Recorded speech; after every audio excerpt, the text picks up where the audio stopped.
How proud are you of Tyson brimming with confidence on that press conference table today? Like I've said, I'm just pleased to see the old Tyson back. He's always been confident, he's always been witty, he's always been intelligent, and he's always been super talented. The only time I didn't see that was for the 1,000 days he was out. But now I'm looking at a son more mature.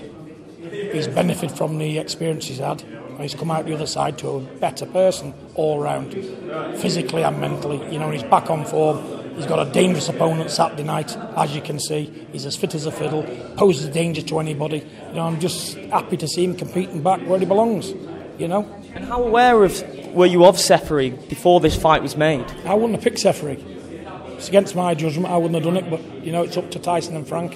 He's a dangerous, dangerous opponent. People say a man just of his 6 foot and 16 stone, what's small about him? Henry Cooper was only 13.5 stone. Muhammad Ali was 14.5 stone at the beginning of his career. Mike Tyson was 5'9.5", 5'10", 15 stone. Not as big as Seferi and changed the world. These men are dangerous. They can hit as hard at 15 or 16 stone as a man 20 stone. And there's no muscles in the chin area. A banger like this. He's got lights out power, this man. He's an Albanian James Toney in my book, this man. Not an ability, but power-wise. And you're saying that you didn't pick Seferi. Who would you have gone for if you had that decision? Listen, I'd have just gone for somebody a bigger opponent, what doesn't pose such a threat. We could probably get the rounds out with, showcase a few skills. But you know something? You can't switch off with people like Seferi. His record's too good. If you've knocked out 23 doormen, they take knocking out, and no matter who you are. And all those people that climb into that ring, they've all got ability to knock somebody out. It's the heavyweight division. And he's a dangerous opponent. And I tell you now, I've always found in my life, and I've had a lot of fights outside the ring, inside the ring, I find the most dangerous man, 5'11", 6 foot, 15 stone, or even 14.5. So they can hit as hard as a man 20 stone. They can move better, and they're faster, and the coordination's better. They're dangerous. But if you understand boxing like I do, people who know it proper know where I'm coming from. He's a dangerous man. Tyson said on the table today, he said that there was a period during this 2 years out that he did fall out of love with the sport of boxing. Yeah, he did. How was that for you as a father? Was it pretty heartbreaking seeing that he had fallen out of love with something that's made him so successful in his life? I wasn't bothered about this. Listen, I'm not a man of fame, success or anything. I'm an humble fella. Money, fame and fortune, it don't cut it with me, because the nicest people in the world are the working class people. The man in the Rolls Royce, if you broke down, will drive past you 8 times out of 10. The working man will stop every time with a boiler suit on, with his van with his ladder rack on. All I wanted out of this was my son back. I didn't care about nothing else. I didn't care about the boxing. I didn't care about the money. I wanted my son back. I wanted him back mentally and physically strong, aside from boxing. And I'd have settled for that. Because I didn't want to live the rest of my life, maybe 5 minutes, or the next 25 years with no son, or a son what needs care and under doctors for the rest of his life. That would have killed me. So I'm just happy to have my son back, and all this is extras and a bonus. It's the biggest bonus in the world for me to get to this now. I feel like I've been born again. I feel like I'm in a time warp, and I'm in the future somewhere. You know what I'm saying? That's how I feel. Do you think the adversity that Tyson's faced over the past few years is going to add to his legacy if he does reach the top of the sport again? Absolutely. It's going to be groundbreaking stuff.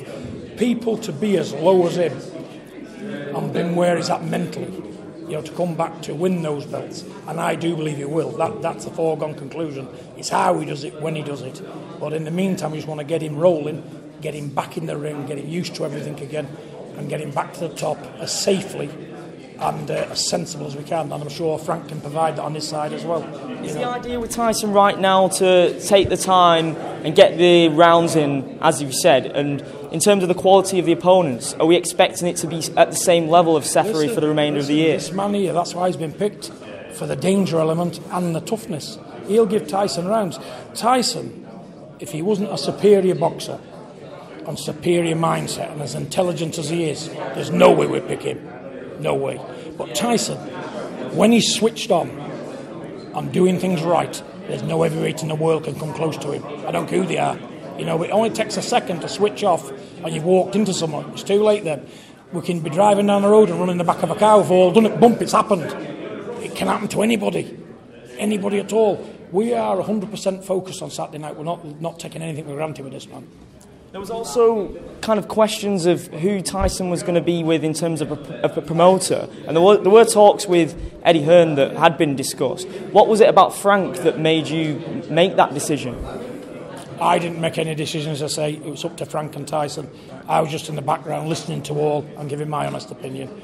Frank put the best thing forward. He's got BT Sport. Tyson wanted to headline his own things. He's too good a man to play second fiddle to anybody. You know, Eddie Hearn done a great job. He put some good offers in. He had some good serious chats, you know, and we took him very seriously. But Frank, for us, was the one. And I know him. He's been there from word one. You know, he's a very intelligent man himself. Second, he's got a brilliant mind himself. He's witty, sharp, you know, as anyone out there. And he's got the connections and he can put the right fights on.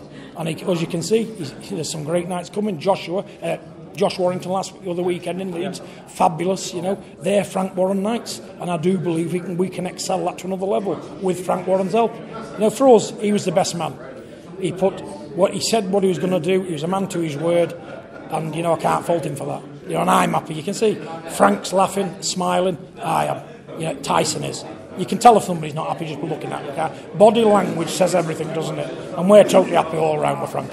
You did say about you didn't want Tyson to play second fiddle. Was that in relation to Anthony Joshua in terms of how... Well, of course, because obviously Anthony Joshua, Eddie Hearn, he's an homegrown man. He's had him from the beginning. Of course, he's going to think more of Anthony Joshua. He's the one making him lots of money at the moment. You know, and Tyson, you know, he'd have just been an accessory needed to his squad and what he was doing. But Tyson's too good for that.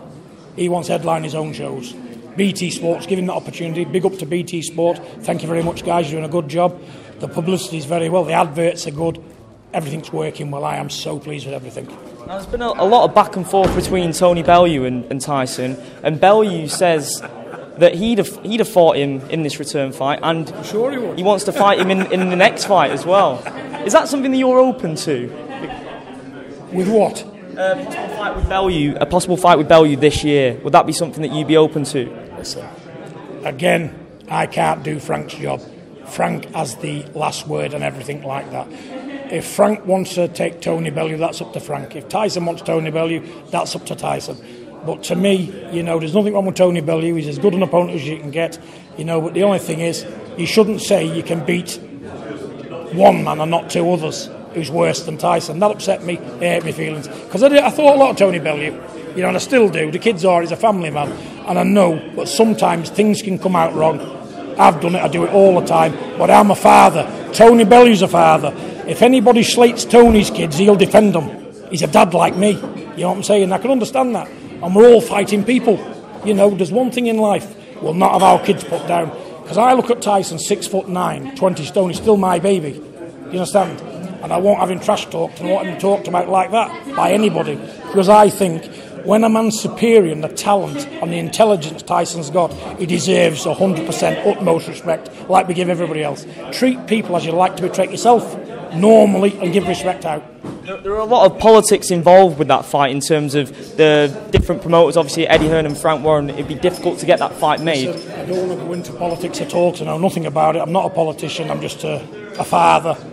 What I'm saying is, due to the varying parties involved, do you see that as a realistic fight to make, or do you think it'd be a long process in making? You need to speak to Frank Warren, not me. I don't know. I don't want to make any comment on that at all. I'm sure what Frank's got plans, he's got plans. He'll execute them in his own time when he sees fit. Speak to Frank Warren on that front. Tyson's also brought in a new trainer.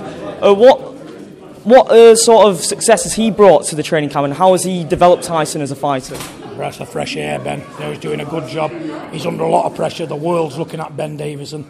You know, and at the end of the day, I think he's done an excellent job. I've been monitoring him as a father, like we would do. It's a normal thing. It's instinct. And I'm more than happy what I'm seeing with young Ben. You know, he gives as good as he gets. You know, he's a young man. He's got great ideas. You know, he's a fit man. Young men need to train young men. I'm an old man. I've not got the reflexes. I've not got the footwork. Not got the speed. I never had it when I was young, and I've not got it now. So I couldn't train him. I'm too old. So you need young legs to train young fighters, and he's doing a fabulous job in my eyes. Do you see this as being the start of a long-term partnership between the two of them? Yeah. We've only got a small crowd round us. You know, we've got a strength and conditioner. We've got a dietitian. We've got a promoter and a trainer. That's all we need. And everybody's pulling the weight fabulously. I'm happy with them all. With it being a small circle of people involved in the group, is it always difficult bringing someone else in the beginning of that process? Are you always quite wary? It was well thought about. Now, like I say, Ben Davison fitted the bill. He wasn't high profile. He wasn't somebody had and used and left, you know what I'm saying? And like I say, Ben Davison, he was with Billy Joe, and if you can get a man a win on the worstest night of his life, you're worth your salt in my book, you know what I'm saying? And for my money, he was in the hot seat with Billy Joe, but Billy Joe was at his worst and still got a win, so he'll do for us, I just want to know what your thoughts, because you mentioned Billy Joe Saunders there, and obviously he's been in the headlines this week and amongst controversy as always. What are your thoughts of him pulling out of the fight with Martin Murray? Because there are talks now that was sort of a business mindset with the idea that a fight with Gennady Golovkin or Canelo could be on the table this summer. The thing is with Billy Joe, injuries do happen. It happens every day in boxing. There's only him knows in his own mind. But injuries can occur a day before a fight. What's been well documented, David A done it to Tyson. These things, training, making weight's a hard job. You're sparring and training every day, you're taking punches, accidents will happen. And if you're not fit to fight, you're not fit to fight. And Billy Joe, he's a fighting man. It's a genuine thing with him. At the end of the day, he is what he is, Billy Joe. He's the best middleweight in the world, bar none. But he needs to be in tip-top form. And he ain't there to please anybody, only himself. He wants to look after his own interest. And he needs to come in, no matter who he fights, 100% fit and in physical condition. Having, like you said, Tyson went through the same thing with David Hayes. So is there an element of sympathy with Martin Murray? Most definitely there is, yeah. I feel sorry for Martin Murray. He's put a lot of work in. Don't listen to a word he says, it's lies. There's a big man himself. Martin Murray, yes, I feel for him. I know how he feels. We felt the same way with David A. You know what I'm saying? He feels let down.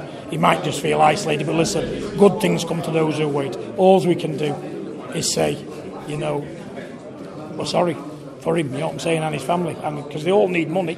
And he's a great opponent, Martin Murray. He's a nice kid as well. And finally,